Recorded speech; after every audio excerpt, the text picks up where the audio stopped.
조 바이든 미국 대통령이 시진핑 중국 국가주석과의 회담을 검토하고 있다고 백악관이 밝혔습니다.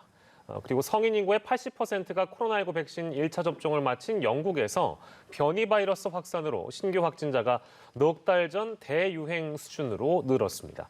밤사이 들어온 글로벌 뉴스 김지수 기자와 살펴보겠습니다. 어서 오십시오. 안녕하세요. 네, 푸틴 러시아 대통령과 회담까지 또 바이든 대통령의 취임 후 첫 유럽 순방이 마무리되자 시진핑 주석과의 회담이 이루어질 가능성이 있다. 이 소식이 들려오고 있네요. 미국에서 어떤 내용이 좀 전달되고 있습니까? 네, 이제 미중 정상회담 개최 가능성은 백악관에서 우선 거론이 됐습니다. 바이든 대통령은 시진핑 중국 국가주석과의 회담을 검토하고 있다고 백악관이 밝혔습니다.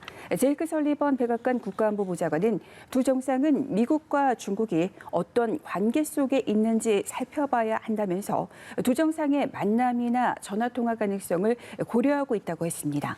그러면서 아직 최종 결정된 건 아니라고 했습니다. 로이터 통신은 바이든 대통령과 시 주석은 회담이 가능한 행사인 주요 20개국 G20 정상회의에 참석할 것으로 예상된다고 전했습니다. G20 정상회의는 오는 10월 30일에서 31일 이탈리아 로마에서 열립니다. 바이든 대통령은 지난 1월 취임 후 시 주석과 전화 통화를 하거나 화상 다자 정상회의에서 조우한 바 있지만 대면한 적은 없습니다. 바이든 대통령은 취임 직후부터 중국을 최대 위협으로 규정하고 인권과 무역 등 거의 모든 분야에서 시 주석과 각을 세우고 있습니다. 바이든 대통령은 취임 3주 만인 지난 2월 11일 시 주석과 첫 통화를 하고 홍콩과 신장의 인권, 대만 문제 등을 앞세워 압박했고 시 주석은 내정 간섭이라고 반발하는 등 통화 시간 내내 설전을 벌이기도 했습니다. 바이든 대통령이 주최한 4월 기후정상회의에서는 시 주석과 첫 화상 대면을 했지만 직접 대화는 없었습니다. 중국과의 정상회담 추진 사실은 미국이 또 다른 위협으로 규정한 러시아 푸틴 대통령과의 회담 이튿날 나왔습니다. 미러 정상 간 대화의 첫 발을 디딘 데 이어 시 주석과도 직접 접촉을 통해 시급한 현안 해결에 돌파구를 마련하겠다는 의지가 반영된 것으로 볼 수 있겠습니다. 미러 정상회담이 열린 뒤 세계 각국의 시선은 중국 베이징으로 쏠렸습니다. 1월 취임한 바이든 대통령이 세계 주요국의 정상을 거의 다 만난 가운데 유일하게 남은 이가 시진핑 주석이기 때문입니다. 네, 러시아에 이어서 중국까지 아무튼 바이든 대통령이 바쁘게 움직이고 있는 것 같네요. 미국의 중국 견제 움직임은 쿼드 정상회의, 또 G7 정상회의, 그리고 나토 정상회의 등 주요 다자 회의를 거치면서 더욱 강화가 되고 있는 것 같습니다. 네, 이제 화웨이와 중兴통신을 비롯한 중국 기업을 옥죄는 정책도 추진되고 있습니다. 미국에서 국가 안보의 위협으로 판단되는 통신 장비 거래 승인을 전면 금지하는 방안이 추진되는 겁니다. 몇 주 뒤 있을 최종 표결에서 만장일치 통과가 전망된다고 미 언론은 내다봤습니다. 미 연방통신위원회는 미국의 국가안보의 위협으로 판단되는 업체 장비의 승인을 금지하는 방안을 표결에 붙여 4대 0의 만장일치로 통과시켰습니다. 이전에 이뤄진 승인에 대한 철회도 할 수 있습니다. 지난 3월 미 연방통신위원회가 국가안보 위협으로 규정한 화웨이와 중兴통신, 하이테라, 하이크비전, 다화 등 5개의 중국 기업이 일단 대상입니다.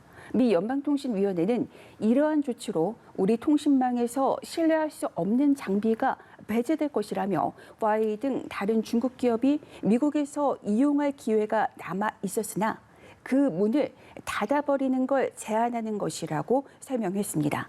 위원회는 지난해에도 화웨이와 중兴통신을 국가안보 위협으로 지정해 이들 기업으로부터 장비를 사들이는 미국 업체들이 83억 달러의 연방정부 기금을 이용할 수 없도록 제한했습니다. 네, 이번에는 미국 정치권 소식을 살펴보겠습니다. 미 연방대법원이 오바마 케어로 불리는 전 국민 건강보험법 폐지 소송을 기각했다고요. 네, 미 연방대법원이 오바마 케어를 폐지해야 한다는 공화당 측 소송을 기각해서 현행대로 유지하는 판결을 내렸습니다. 오바마 케어는 오바마 전 대통령이 주도한 모든 국민의 건강보험 가입을 의무화하는 내용을 뼈대로 하고 있습니다. 연방 대법원은 텍사스를 포함해 공화당이 이끄는 18개 주와 개인 2명이 오바마 케어는 위헌이므로 이를 무효로 해달라며 낸 소송을 7대2로 기각했습니다. 진보 성향 대법관 3명에 더해 보수 성향인 에이미 코니 베럿 대법관 등 4명이 기각 의견을 냈습니다.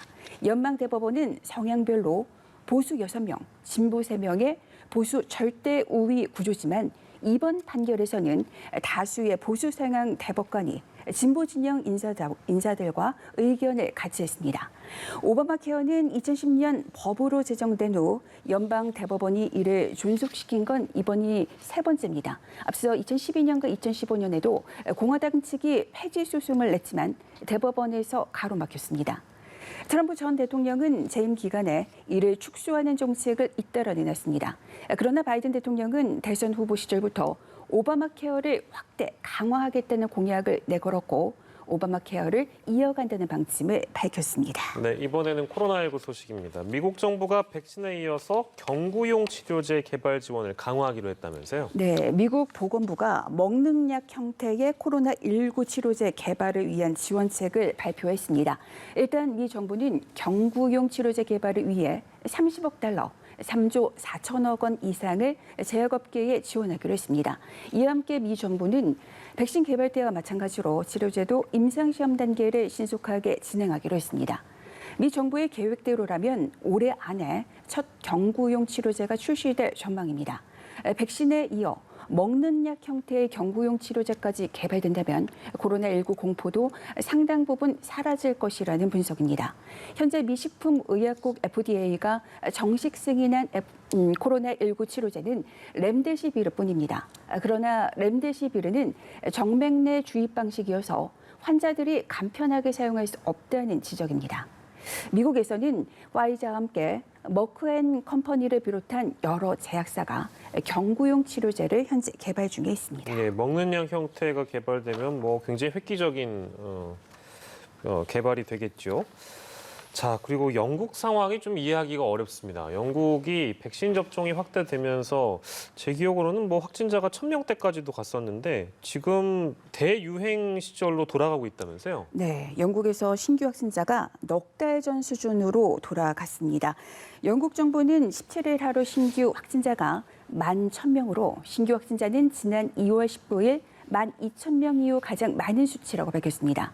영국은 올해 초 7만 명에 이르던 신규 확진자가 강력 봉쇄와 백신 접종 효과에 힘입어 한때 1,000명대까지 내려갔습니다. 그러나 봉쇄를 단계적으로 풀고 전파력이 훨씬 높은 인도발 변이가 확산하며 지난달 말부터 확진자가 급증했습니다. 지난해 여름 봉쇄를 풀었다가 가을에 갑자기 걷잡을 수 없이 증가했던 때와 비슷합니다. 영국에서는 성인 인구의 80%가 백신 1차 접종을 했고 58%는 2차까지 완료했지만 인도발 변이가 퍼지는 속도를 따라잡지 못하고 있습니다. 3차 대유행에 들어서고 있다는 진단과 함께 호흡기 바이러스가 잘 퍼지는 가을과 겨울에 또 확진자가 늘어날 것이라는 우려가 나오고 있습니다. 반면 이탈리아는 실외에서 마스크 착용 조치가 풀릴 전망입니다. 이탈리아 정부는 2달 전 3,000명을 초과했던 코로나19 중환자가 471명까지 내려갔다는 통계를 제시하며 이탈리아가 보건 위기를 극복하고 있다고 진단했습니다. 다만 상점과 버스 등 실내 마스크 착용 의무화는 당분간 유지될 것으로 보입니다. 이탈리아에서 17일 하루 신규 확진자는 1,300여 명이었습니다. 네.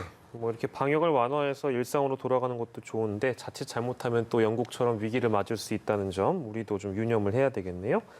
예, 다양한 국제 소식들 만나봤습니다. 지금까지 글로벌 브리핑 김지수 기자와 함께했습니다. 고맙습니다.